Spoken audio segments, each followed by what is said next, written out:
Hello friends, it's a hot day here in Encino.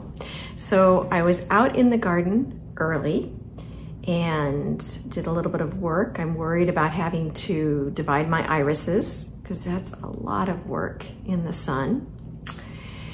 Then I cried about the debate, which I am not going to watch.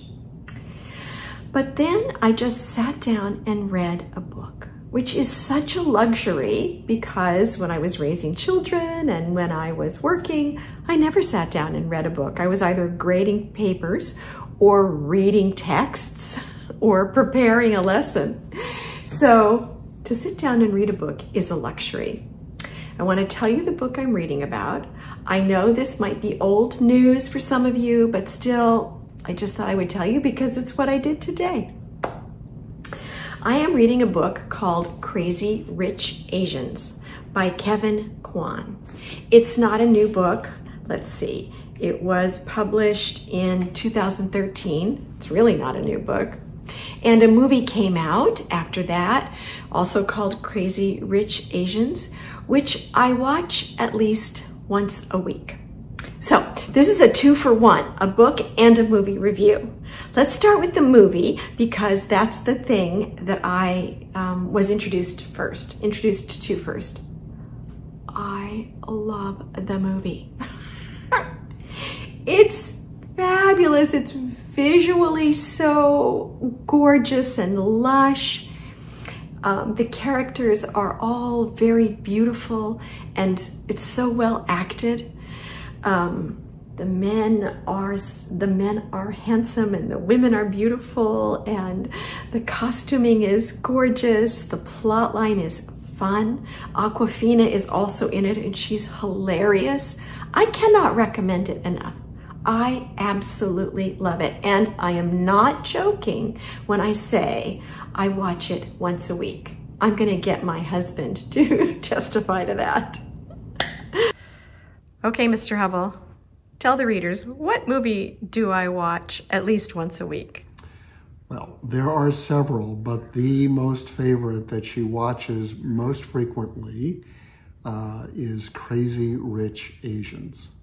That's true. I told them you would know.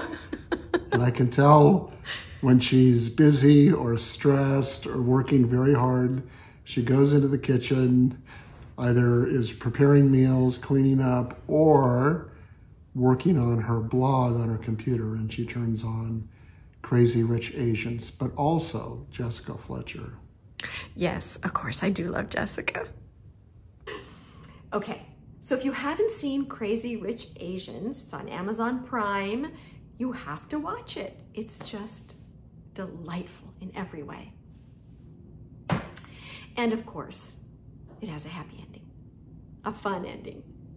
Now, after I was introduced to the movie, I saw the book in Barnes & Noble about a month ago, and I thought, I'm just gonna read it. I love the movie, let's try it. Normally this experience is not good. Normally you read the book and you either first and you think, oh, I didn't like the movie because I liked the book so much, or you don't like the book, but you like whatever.